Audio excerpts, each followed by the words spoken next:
সুপ্রিয় দর্শক, বাংলাদেশ টেলিভিশনের নিয়মিত আয়োজন নিপীড়নের স্মৃতি অনুষ্ঠানে আপনাদের সবাইকে স্বাগত জানাচ্ছি। আপনাদের সঙ্গে আছে আমি সাইদ খান। বরিশালের মেহেন্দিগঞ্জের সন্তান মোহাম্মদ ইউনুস ছিলেন ঢাকা বিশ্ববিদ্যালয়ের শিক্ষার্থী। সেই সময় থেকেই তার আওয়ামী নিপীড়নের শুরু। তবে 2014 সালের নিপীড়ন তার দগদগে স্মৃতি হয়ে আছে এখনও। সে সময় গ্রামের বাড়ি থেকে লঞ্চে ঢাকার সদরঘাট এসে নামার পর ছাত্রলীগ সন্ত্রাসীরা তাকে তুলে নির্যাতন করে। সেই যে শুরু, এরপর জীবনে বহুবার নির্যাতন নিপীড়নের মুখে পড়েছেন তিনি। দুঃসহ সেই স্মৃতি তুলে ধরতে ইউনুস আজ হাজির হয়েছেন স্টুডিওতে। আমরা শুনব তার মুখ থেকে। ইউনুস, আপনাকে স্বাগত জানাচ্ছি। প্রিয় দর্শক, মূল আলোচনায় যাওয়ার আগে আমরা ইউনুসের উপর নির্মিত একটি ছোট্ট প্রতিবেদন দেখে নেব।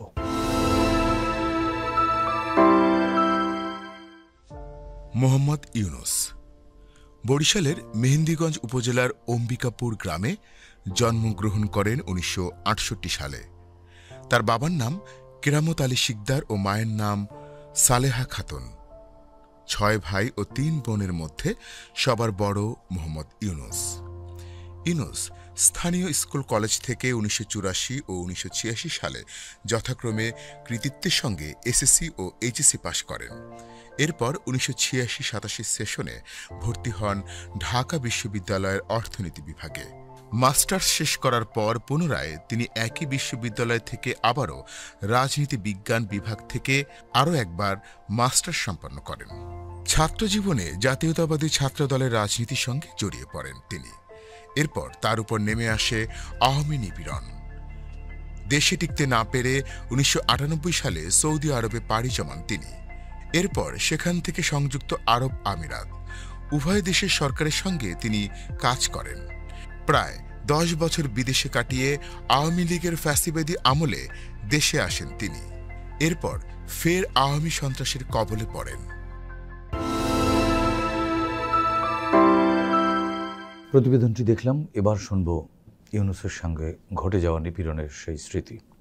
ইউনুস, কি হয়েছিল 2014 সালে যখন আপনি লঞ্চে আপনার গ্রামের বাড়ি বরিশালের মেহেন্দিগঞ্জ থেকে ঢাকায় আসছিলেন? কারা তুলে নিয়ে গেল? 27শে ডিসেম্বর আমি বরিশাল থেকে আসতেছিলাম আপনার পারাবত 11-তে আসতেছিলাম। ওই নির্বাচনের সময় 27শে ডিসেম্বর আমাকে তুলে নিয়ে ছাত্রলীগের পোলাপান কয়েকজন মার করলো। সদরঘাট থেকে আপনার জগন্নাথ কলেজের পাশে আসলাম।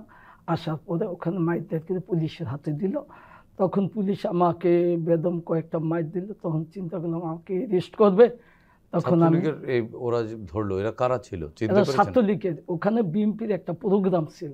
কোন জায়গায়? হ্যাঁ, জাতীয় ওই নয়াপল্টনে। হ্যাঁ, 27শে ডিসেম্বরে ছিল। ওরা মনে করছে যে আমি ওই প্রোগ্রামে আছি বরিশাল থেকে। আসলে আমি তো ঢাকা থাকি, বাড়ি গেছি, মা অসুস্থ, এটা দেখার জন্য। তখন আমি ওখানে আসলাম। ওই লঞ্চেতে নামছে মধ্যে প্রত্যেককে চেক করতে আছে, ছাত্রদল কারা করছে, কারা বিএনপি করছে, এই চেক করে আমাকে ঘরে ধরে নিছে।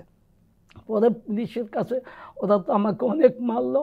পুলিশের কাছে গেছি, যাওয়ার পরে তখন এই কথার পরিপ্রেক্ষিতে আমি পুলিশকে 1002 টাকা দিয়ে আমি ওখান থেকে সরিয়ে তারপর আমি অন্য রুট দিয়ে আমি ঘুরে আমার বাসায় আসছি। তখন পুলিশকে আমি একটা প্রজেক্টের কার্ড দেখাইছি মতো আমাকে ছেড়ে দিছে।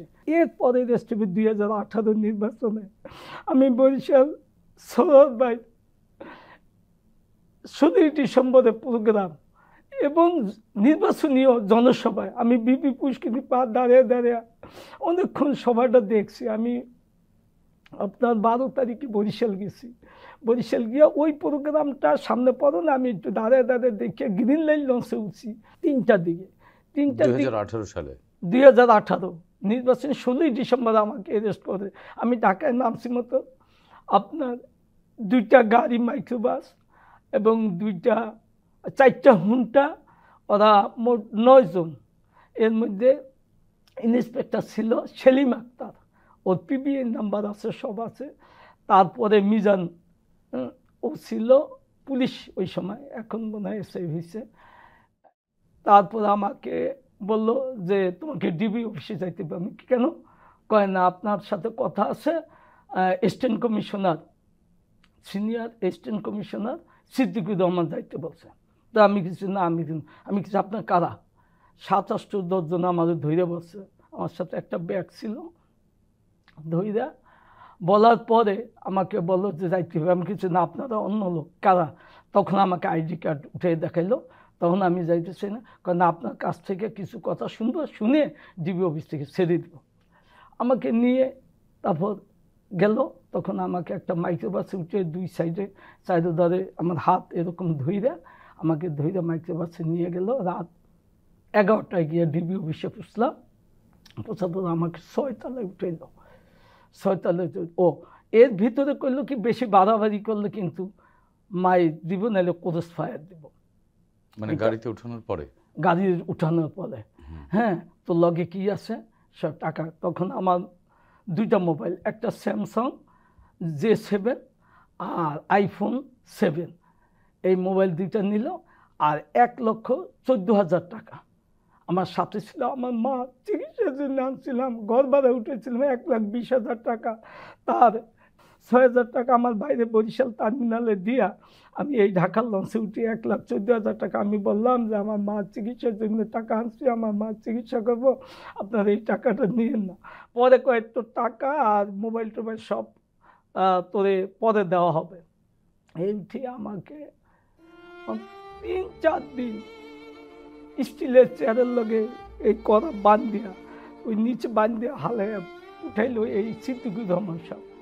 এবং 6 ঘন্টা পর পর আমাকে এই করছে, আমি পড়ে গেছি।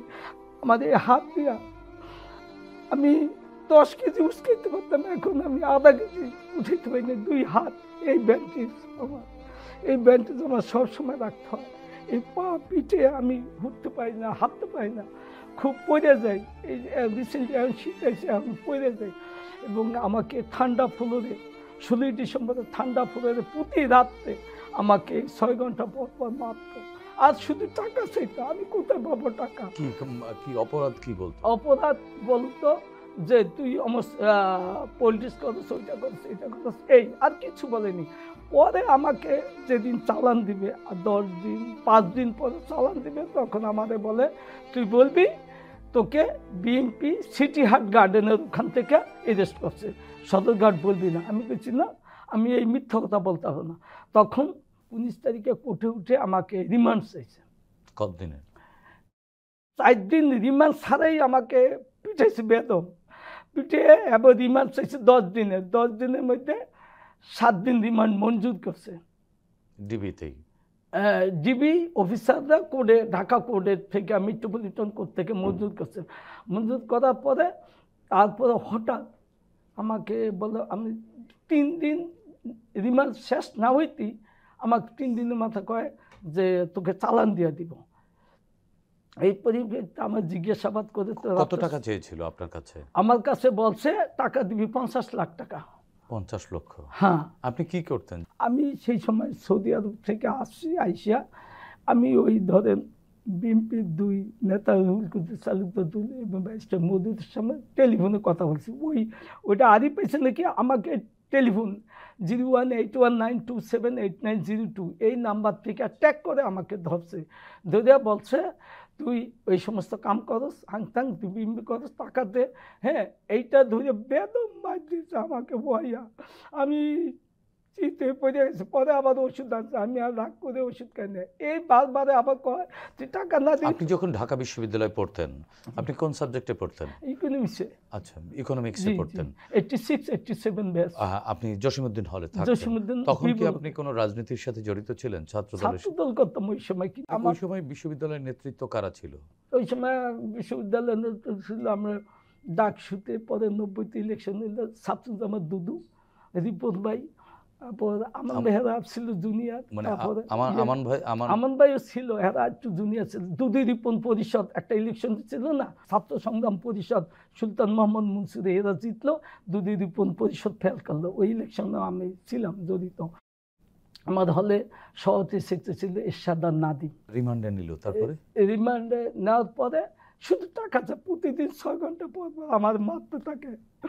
আমি এই টাকা কোথা থেকে দিব? তখন আমার বাসার ঠিকানা চায়, বাসার ঠিকানা ওরা গেছে, গিয়ে আমার ভাইকে কিছু কয় আমার কাছে কোনো টাকা নেই, সে তো আমার মা অসুস্থ, টাকা নেই, টাকা আনছে। তখন ওই 1,14,000 টাকা ওরা নিয়ে নিচ্ছে। নেওয়ার পরে মানে ওদের কাছে আপনাকে যখন তুলে নেয় তখন আপনার পকেটে যেটা ছিল সব ছিল টাকা, টাকাই 1,14,000 টাকা, খুচরা টাকা ওদের তো হিসাবই নেই। 1,14,000, আমি 1,20,000 টাকা ঘর ভাড়া উঠেছি, মার চিকিৎসার জন্য আনছি। সেই 1,20,000 টাকা দিয়ে 6,000 টাকা আমার ভাইয়ের হাতে দিছি। বাদ বাকি সব টাকা তারা নিয়ে বাদ নিয়েছে। বাকি টাকাটা আমার কাছে ছিল। এই টাকাটা আমি অনেক রিকোয়েস্ট করছি যে আমার ভাইরে খবর দিয়া কিছু টাকা দেন, আমার মাটা মারা গেছে চিকিৎসা না করার পরিপ্রেক্ষিতে, ওই টাকা সময়। ছিল না, আমার মা মারা গেছে। আমি আর কিছু করি না, আর আমি যে কোথায় আছি না আছি, আমার ঠিকানা টুকানা বাসা কেউ জানে না। বিভিন্ন জানে ওই এয়ারপোর্ট থানায়, ক্যান্টনমেন্ট থানায়, অমুক থানায়। এই নির্যাতনের পর আমাকে এটা প্রতিদিন এই টাকার জন্য মাত্র, আর কিছু না, শুধু মানে আপনার কোনো অপরাধ নাই, না, বাট আপনাকে কোনো টাকা অপরাধ দিতে হবে। পরে করলো কি, সে পরে ওই সিটিহাট গার্ডেন থেকে ধরার পরে সে করলো কি, আমাকে একটা অনেক মামলায় দিয়ে দিল। তখন আমি, কি মামলা ছিল সেটি? এটা এক সমস্যা, আমি চিনিও না। 164-এ আমাকে জবানবন্দি দিতে বলছে।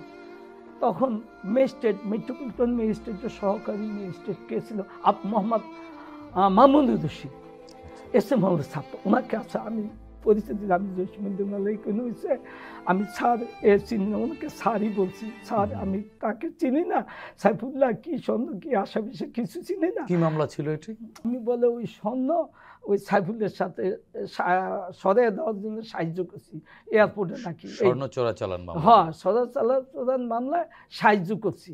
হ্যাঁ, আগে দিছি হাংতাং, এই সমস্ত কথা আমাকে ট্যাগ করে ধরছে। তো আমি মনে করছি যে আমাকে ট্যাগ করে ধরছে ওই টেলিফোনে যে কথা বলছি ওই লিগে নাকি। সৌদি আরবে কি করতেন আপনি? সৌদি আরবে আমি একটা প্রজেক্টের হিসাবে চাকরি করতাম আপনার রিয়াদে।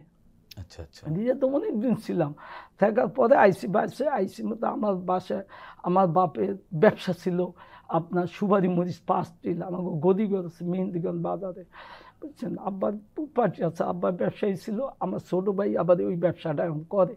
আর একেবারে ছোটোটা বললাম যে আমরা 6 ভাই 3 বোন। ইমিডিয়েটলি আমার বড় বোনটা মারা গেছে। আমার মার চিকিৎসার জন্য এই টাকাটা আনছি, ও টাকাটা দিল না, নিয়ে গেল। তখন 164 দেওয়ার জন্য আমাকে খুব চাপাচাপি করছে। আমি কিছু না, আমাকে পুরুষ ফায়ারে দিল, আমি এইটা বলতে পারবো না, আমি তাকে চিনি না। আমি ম্যাজিস্ট্রেটে বুঝে গেছি, সে আর 164 অ্যালাউ করেনি। ঠিক আছে আপনারা চালান দিয়ে দেবো, ঠিক আছে দেন। পরে জামিন নিয়ে বাইরেছি। কতদিন পরে জামিন হয়েছে? প্রায় 3 মাস 15 দিন। কোর্টে আমি আমার মোবাইল দিব, টাকা দিব জিজ্ঞেছি, বেশি বেতাল করবি পুরুষ ফায়ারে দিন, সেলিম আক্তার। কোর্টের মধ্যে বাইরেছি ওই আমি যদি ওই 164-এ আমি জানতাম যে দিব না, তো আমি ম্যাজিস্ট্রেটে কইতাম, ও আমার কি করতাম, আমার মরিয়া গেলে মরিয়া যাবে। একদম এই পেথা শিখছি, একদম সেন্সি, এইভাবে গেছি গা। মানুষ অন্য হাতে মরলে ভেস্ট যাবে, আমার এই ধারণা এসে। এবং আমার মোবাইলে কোরআনের তাফসীর সব কিছু ওরা দেখছে, মোবাইল টোবাইল নিয়ে সব দেখছেন। মোবাইলের নক ওরাই খুলতে পারে সব কিছু। আমার নক করা ছিল, আমার কাছে জিজ্ঞেস ওরা কীভাবে জানি খুলছে, ওই সিদ্দিকুর রহমান। তখন সিদ্দিকুর রহমান স্যারের কই, স্যার আপনি বুয়েটের ছাত্র, সিভিল ইঞ্জিনিয়ার, আপনি পুলিশে চাকরি করেন। স্যার ঠিক আছে করেন, অসুবিধা নেই। সিভিল ইঞ্জিনিয়ার থেকে যে পুলিশে যায় চাকরি, আমি জানতাম না। আপনি করেন, আমরা একটু মায়া দেখেন আমাদের। আমি তো ঢাকা বিশ্ববিদ্যালয়, আমার জসীমউদ্দিন হলের এনডি, তো আপনারা যান, আমরাও যাই, আপনার এই নজরুল ইসলাম হল দিয়ে আসা যাওয়া করি। অনেকে আমার স্যার না দিলে টাকাটা দিয়ে না কয় তুমি সব পাইবা, কোর্টে তোমাদের দিয়া দেব। এই এখন কোর্টে 164-এর সময় চাইলাম, আমার কোর্স বাইরে দিবে। সেলিম আক্তার ছিল, আর মিজান ছিল, হান্নান করে একটা সিপাই ছিল, ওর বাড়ি উজিফুর নাকি।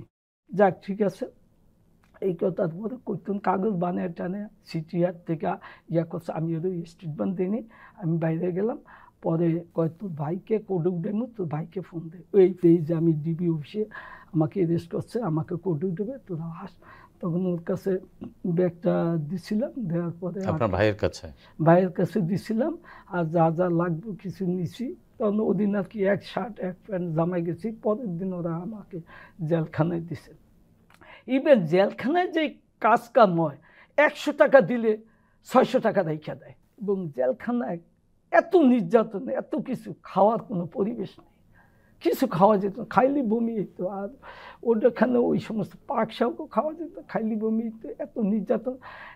এবং আপনার এএসআই সাইফুল্লাহ আমার কাছে প্রতি, ওরা তো পিচ্ছি হিসাবে টাকা পাঠাইতো, 1000 টাকায় 600 টাকা রেখে দিত, 400 টাকা পাইতাম। 3000 টাকা দিলে 1200 টাকা আমি পাইতাম, 8 টাকা পুলিশ রেখে দিত। তখন এই 1200 টাকা দিয়ে একদিন আমার ভাই আসছে দেখা করতে, আমি গেছি, হঠাৎ করে আমি ওই আপনার রুমে টাকা না দেখা আমি সরাসরি ওই টাকা লগে রেখেছি।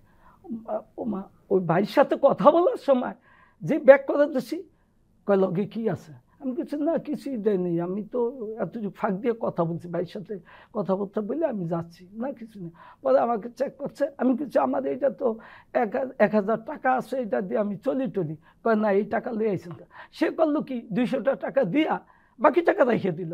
আমি কয়েকদিন না খেয়ে আমার থাকতেছে, ওই পান্তা বাটিয়া, ওটা কি খাওয়া যায়? কি যে অবস্থা, আমি আমার জীবনে আমাদের শেষ করে দিয়েছে আমার বাবা।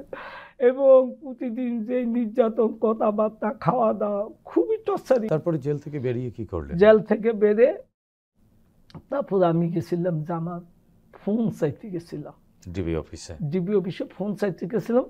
তো ওই ইন্সপেক্টর সেলিম আক্তার, ওর নাম্বারটা ছিল, ও তো মামলা করছে, মামলার মধ্যে নাম্বার ছিল। তো আমি ফোন দিছি মতো, হ্যাঁ তোমার মোবাইল জমা দিছে কোর্টে।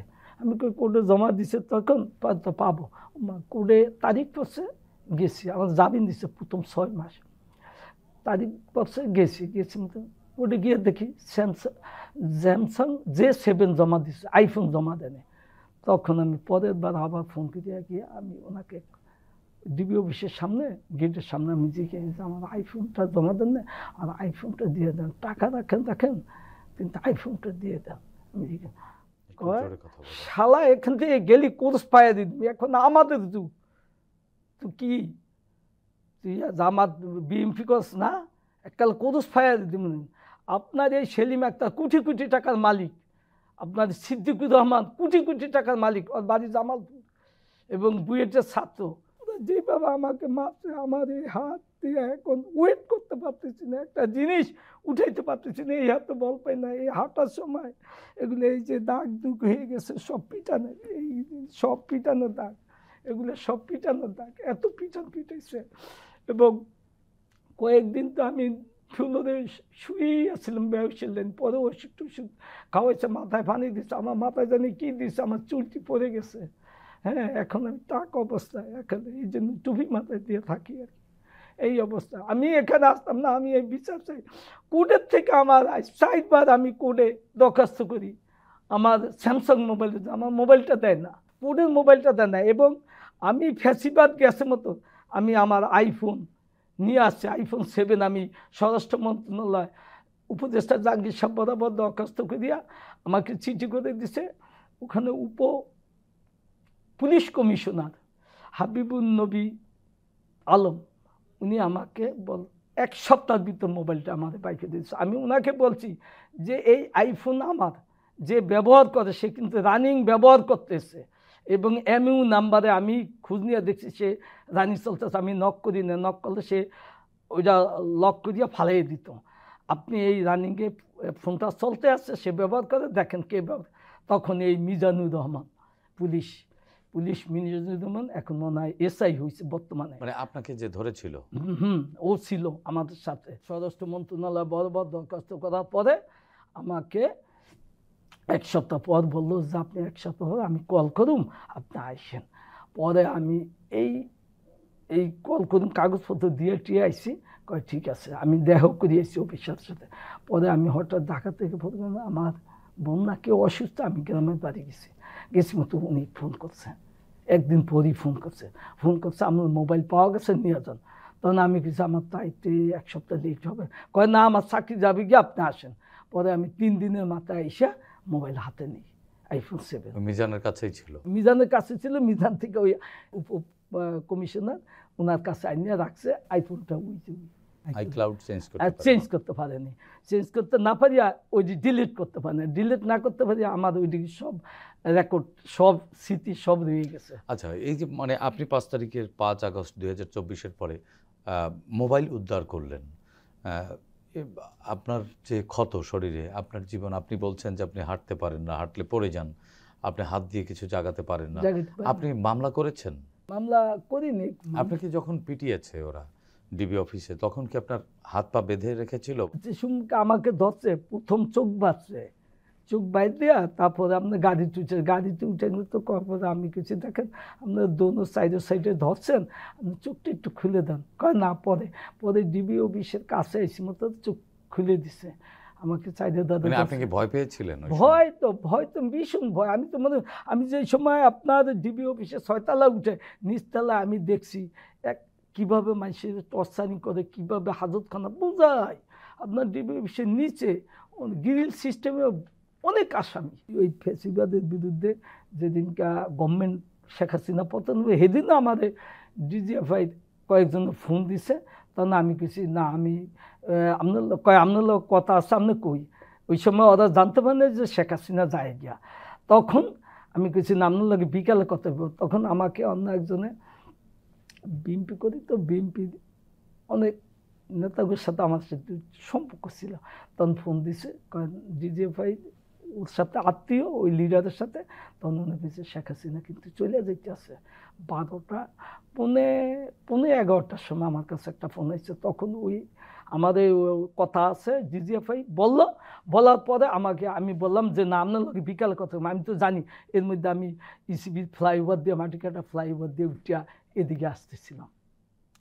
কিন্তু এর ভিতরে সরকার এই সময় আপনার 4 তারিখে ঢাকা মেডিকেলে ঢুকে দেখলাম দৃশ্যে লাশের উপরে লাশ হাজিয়ে রাখছে। এই কাহিনীও দেখছি। আর আমার বান্দা পিঠেছি, স্টিলের চেহারা ছিল, চেহারার লগে করা বান্দা 6 ঘন্টা পর মাত্র। আর বিচার চান? আমি এর বিচার চাই, এইটার বিচার চাই। এবং এই ফ্যাসিবাদের আরেকটা কাহিনী আছে আমার থানায়। আমার ভাই ছোট একটা বইলাবেরি করতে ছিল, সীমানার ভিতর ছাদ ডালাই দিবে, সেখানে ওসি সাহেব ফুসফাটের তাকে টাকা দিতে হবে, 1.5 লাখ টাকা দিছে। এই যে ইয়াসুনুল হক, সে অন্তন থানায় আছে। সেটার জন্য আমি দরখাস্ত করছি স্বরাষ্ট্র মন্ত্রণালয় থেকে চিঠিও দিছে, কিন্তু টাকাটা উদ্ধার হয়নি। এবং 3টা ফোর্স পালে ওগুলো অ্যারেস্ট করিয়া লয়ে গেছে রাত্র 3টায়। আমি 50,000 টাকা, ওরা 1 লাখ টাকা কোথা থেকে, 3টা ঘর ছোট, ওরা 2 পার্টি 1 লাখ টাকা ম্যানেজ করছে। আর আমার ভাই 50,000 টাকা আমি রাত্রে বিকাশে পাঠাইয়া এরপর ওগুলো এই থানা থেকে ছাড়াই। আপনি তো মামলা করেননি, মামলা তো করা উচিত ছিল। আপনি ঢাকা বিশ্ববিদ্যালয়ে অর্থনীতিতে পড়াশোনা করেছেন, আপনি একজন শিক্ষিত মানুষ, আপনি বিদেশে থেকেছেন, দেশের বাইরে প্রজেক্টে চাকরি করেছেন, সেই দেশের রাষ্ট্রীয় প্রজেক্টে। আপনি এত নির্যাতনের শিকার হলেন এবং সেই 18 সালের পর আজকে 25 সালে এসে আপনি আপনার আইফোন 7 উদ্ধার করলেন, কিন্তু আপনি মামলা করলেন না। আপনার মতো একজন সচেতন মানুষ যদি মামলা না করে, যদি অপরাধীদেরকে বিচারের কাঠগড়ায় দাঁড় না করায়, তাহলে কি করে বিচারের যে ন্যায় বিচারের বাংলাদেশ, কি করে ইনসাফের বাংলাদেশ প্রতিষ্ঠা হবে বলেন? জি, এটা আমি ওই সময় বলছিলাম ওকে, সিদ্দিক সাহেবের বললাম, কয় না তুমি এর সাথে জড়িত। আমি কিছু না, কোনোভাবে শুধু আমাকে নিয়ে শুধু টাকা। আপনার কি মামলা করার মিনিমাম আগ্রহ আছে কিনা? আমার মামলা করার আগ্রহ আছে, কিন্তু আমি চাচ্ছি যে ওরা টাকা নিছে, আমার টাকা আর ওই ইয়াসিনুল হকের টাকা আর জমি, এই 3টা কিভাবে উদ্ধারের যদি মামলা লাগে করব। জি, ধন্যবাদ ইউনুস, আপনাকে আপনাদের শেষ করতে হচ্ছে। প্রিয় দর্শক, শেখ হাসিনা সময়ের স্রোতে হারিয়ে যাওয়া এক ঘৃণিত স্বৈরাচারের নাম, যিনি নিজের ক্ষমতাকে দীর্ঘস্থায়ী করতে বিরোধী রাজনৈতিক কর্মীদের উপরে চালিয়েছিলেন নিপীড়ন। তার এই নিপীড়ন পৃথিবীর বহু স্বৈরাচারের রক্ত নদীকে করেছে ম্লান, গড়েছে নির্মমতার নতুন রেকর্ড। মোহাম্মদ ইউনুস আওয়ামী নির্যাতনের শিকার হয়ে লেখাপড়া শেষ করে বিদেশে পাড়িয়ে জমিয়েছিলেন। ভেবেছিলেন পালিয়ে বাঁচতে পেরেছেন খুনি হাসিনার বাহিনীর হাত থেকে, কিন্তু না, তা হয়নি। দীর্ঘদিন বিদেশে থেকে দেশে ফেরার পরও নিপীড়নের শিকার হয়েছেন আওয়ামী বাহিনীর। তার উপরে চালানো সেই নিপীড়ন সত্যিই বড় নির্মম, নিদারুণ কষ্টের। আমরা চাই নিপীড়নকারীদের শাস্তি। আমরা প্রত্যাশা করি একটি গণতান্ত্রিক বাংলাদেশের, যেখানে কেবল ভিন্ন মতের হওয়ার কারণে কারো উপরে জুলুম নির্যাতন হবে না। প্রত্যেকেই নিজ নিজ জায়গায় থাকবেন সুস্থ, সুরক্ষিত। দর্শক, এই অনুষ্ঠানে চাইলে আপনিও যোগ দিতে পারেন। আমাদের ইমেল nipironer.স্মৃতি@btv@gmail.com-এ পাঠাতে পারেন আপনার সঙ্গে ঘটে যাওয়া নিপীড়নের যে কোনো ঘটনা। আগামীতে বাংলাদেশ টেলিভিশনের মাধ্যমে আমরা সেগুলো তুলে ধরব। সে পর্যন্ত সবাই ভালো থাকুন, সুস্থ থাকুন, বাংলাদেশ টেলিভিশনের সঙ্গেই থাকুন। খোদা হাফেজ।